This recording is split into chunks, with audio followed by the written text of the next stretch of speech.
আসসালামু আলাইকুম। আপনারা সবাই কেমন আছেন? আশা করি ভালো আছেন। আমি আজকে দেখাবো বড় মাছের মাথা দিয়ে কিভাবে মুড়িঘন্ট রান্না করতে হয়। আর আমি খুব সহজভাবে দেখাবো যাতে যারা নতুন রাঁধুনি রান্না করেনি কখনো তারাও পারবে। এতটাই সহজ করে দেখাবো যাতে আপনারা খুব সহজে বাসাতে তৈরি করে খেতে পারেন। তো কথা না বাড়িয়ে এখন আমরা মূল রেসিপিতে চলে যাব। আর যার আগে আপনাদের কাছে আমার রিকোয়েস্ট, আমার ভিডিওটা ভালো লেগে থাকলে অবশ্যই আমার ইউটিউব চ্যানেলটা সাবস্ক্রাইব করবেন এবং বেশি বেশি করে লাইক কমেন্ট শেয়ার করে দিবেন। আর যদি ফেসবুক পেজ থেকে দেখে থাকেন তবে অবশ্যই ফলো দিয়ে আমার পাশে থাকবেন। এখন আমরা মূল রেসিপিতে চলে যাব। মুড়ি ঘন্টটা তৈরি করার জন্য এখানে আমি নিয়ে নিয়েছি 1 কাপ মুগ ডাল। ডালটা আমি প্রথমে একটু ভালো করে ভেজে নিব। অবশ্যই ডালটা খুব ভালো করে ভেজে নিতে হবে। আমি প্রথমে ডালটা ভেজে নিচ্ছি। আর এই ডালটা ভাজতে ভাজতে সুন্দর একটা যখন ফ্লেভার ছড়াবে তখন বুঝতে হবে যে ডালটা ভাজা হয়ে গিয়েছে। তো আমি খুব ভালো করে নাড়াচাড়া করে ডালটা ভেজে নিচ্ছি। তো ডালটা আমার ভাজা হয়ে গিয়েছে। এখন এই ডালটা আমি চুলা থেকে নামিয়ে পানির মধ্যে আধা ঘন্টার জন্য ভিজিয়ে রাখবো। ভিজিয়ে রাখার পরে খুব ভালো করে ধুয়ে পরিষ্কার করে আমি ডালটা রান্না করব। আমি এখন চুলা থেকে এটা নামিয়ে পানির মধ্যে আধা ঘন্টা ভিজিয়ে রাখছি। আমি বড় রুই মাছের মাথা দিয়ে আজকে মুড়ি ঘন্টটা রান্না করব, সেজন্য আমি মাছের মাথার কয়েক পিস মাছও নিয়েছি। আর এটা আমি খুব ভালো করে একটু লবণ, হলুদ আর মরিচের গুঁড়াতে ভেজে নিয়েছি। অবশ্যই চেষ্টা করবেন একটু ভেজে নেওয়ার। ভেজে নিলে মাছের যে কাঁচা গন্ধ সেটা আর থাকে না। তা আমি খুব ভালো করে একটু ভেজে নিয়েছি হলুদ, মরিচ আর লবণ দিয়ে। তো এটা এখন একটা সাইডে রেখে দিচ্ছি। এখন মুড়ি ঘন্টটা রান্না করার জন্য আমি এখানে একটা কড়াই বসিয়ে দিয়েছি আর তার মধ্যে দিয়ে দিচ্ছি রান্নার তেল। তেলটা খুব ভালোভাবে গরম হয়ে আসলে আমি এখানে কিছু মশলা অ্যাড করব। আমি এখানে এলাচ, দারুচিনি, লবঙ্গ আর 2টা তেজপাতা দিয়ে দিচ্ছি। দিয়ে হালকা একটু ভেজে দিব। প্রথমে আমি হালকা একটু ভেজে নিচ্ছি। আমার ভাজা হয়ে গিয়েছে।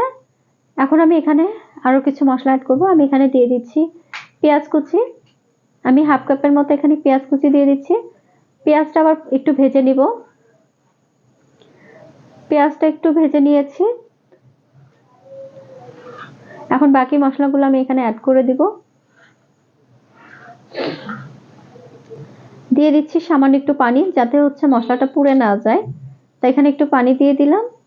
এখন দিয়ে দিচ্ছি আদা বাটা 1 টেবিল চামচ, রসুন বাটা 1 টেবিল চামচ, হলুদের গুঁড়া 1 চামচ, মরিচের গুঁড়া স্বাদ মতো, জিরার গুঁড়া দিচ্ছি 1 টেবিল চামচ, ধনিয়া গুঁড়া দিয়ে দিচ্ছি 1 টেবিল চামচ আর তার সাথে দিয়ে দিচ্ছি গরম মশলার গুঁড়া হাফ চামচ। এখন সব মশলাগুলো আমি খুব ভালোভাবে একটু কষিয়ে নিব। অবশ্যই চেষ্টা করবেন মশলাগুলো খুব ভালোভাবে কষিয়ে নেওয়ার। তো মশলাগুলো আমি খুব ভালোভাবে কষিয়ে নিয়েছি। দেখতে পাচ্ছেন উপরে তেল ভেসে উঠেছে। এখন আমি এখানে দিয়ে দিচ্ছি একটা টমেটো। আমি একটা টমেটো ছোট করে কেটে দিয়ে দিলাম। টমেটোটা দেওয়ার চেষ্টা করবেন, তাহলে খেতে অনেক ভালো লাগে, অনেক মজার হয়। তো টমেটোটা দিয়ে আবার আমি খুব ভালোভাবে মশলাটা কষিয়ে নিচ্ছি। আর এখানে দিয়ে দিচ্ছি স্বাদ মতো লবণ। লবণটা দিয়ে আমি আবার মশলাটা খুব ভালোভাবে কষাচ্ছি। অবশ্যই চেষ্টা করবেন মশলাটা খুব ভালোভাবে কষিয়ে নেওয়ার। তো মশলাটা আমার খুব ভালোভাবে কষানো হয়ে গিয়েছে, উপরে তেল ভেসে উঠেছে। এই পর্যায়ে আমি দিয়ে দিব মাছ। আমি যে মাছটা ভেজে রেখেছিলাম সেটা দিয়ে দিচ্ছি। দিয়ে মশলার সাথে খুব ভালোভাবে মিশিয়ে নিচ্ছি। আমি মশলার সাথে মাছটা খুব ভালোভাবে মিশিয়ে নিয়েছি। এখন এর মধ্যে সামান্য একটু পানি দিয়ে আমি মাছটা একটু কষিয়ে নিব। তো মশলার সাথে আমি পানিটা ভালো করে মিশিয়ে দিলাম। এখন একটা ঢাকনা দিয়ে ঢেকে আমি মাছটা একটু কষিয়ে নিচ্ছি। এখন ঢাকনাটা আবার সরিয়ে নিচ্ছি। আমার মাছটা কষানো হয়ে গিয়েছে, দেখতেই পাচ্ছেন। আমি খুব ভালোভাবে মাছটা কষিয়ে নিয়েছি। এখন আমি এর মধ্যে দিয়ে দিব ডাল। আমি যে ডালটা আগে থেকে ভেজে রেখেছিলাম, ভেজে আধা ঘন্টার জন্য ভিজিয়ে রেখে খুব ভালোভাবে ধুয়ে পরিষ্কার করে নিয়েছি, সে ডালটা দিয়ে দিচ্ছি। আমি এখানে মুগ ডাল দিয়ে দিলাম। দিয়ে আবার খুব ভালোভাবে মশলার সাথে মাছের সঙ্গে মিশিয়ে নিব। খুব ভালো করে আমি মিশিয়ে নিচ্ছি। আমি মশলার সঙ্গে মাছের সঙ্গে খুব ভালোভাবে মিশিয়ে নিয়েছি। এখন এর মধ্যে আমি দিয়ে দিচ্ছি পানি। পানিটা একটু বেশি দিতে হবে, কারণ এই ডালটা সিদ্ধ হতে একটু সময় লাগে। তাই চেষ্টা করবেন পানিটা একটু বেশি করে দেওয়ার। তো আমি একটু বেশি করে পানি দিয়ে দিয়েছি। আবার একটা ঢাকনা দিয়ে ঢেকে দিচ্ছি ডালটা সিদ্ধ হওয়ার জন্য। কিছুক্ষণ পর আবার ঢাকনাটা সরিয়ে নিলাম। নিয়ে এর মধ্যে আমি এখন দিয়ে দিচ্ছি কাঁচামরিচ কয়েকটা, এটা ফ্লেভারের জন্য। আমি কয়েকটা কাঁচামরিচ দিয়ে আবার খুব ভালোভাবে একটু মিশিয়ে দিচ্ছি। দিয়ে আবার কিছুক্ষণ অপেক্ষা করব। কিছুক্ষণ পর আবার ফিরে আসলাম। আমি দেখছি ডালটা মোটামুটি কিন্তু আমার সিদ্ধ হয়ে গিয়েছে, দেখতেই পাচ্ছেন। আর ডালটা কি সিদ্ধ হয়েছে কিনা এটা দেখার জন্য দুই একটা ডাল নিয়ে হাতে একটু এভাবে চাপ দিয়ে দেখবেন। যখন দেখবেন যে হচ্ছে মানে গলে যাচ্ছে, তখন বুঝবেন যে হয়ে গেছে। তবে এই ডালটা কিন্তু খুব একটা বেশি সিদ্ধ করলে ভালো লাগে না, একটু শক্ত শক্ত থাকবে, একদম গলিয়ে ফেলবেন না।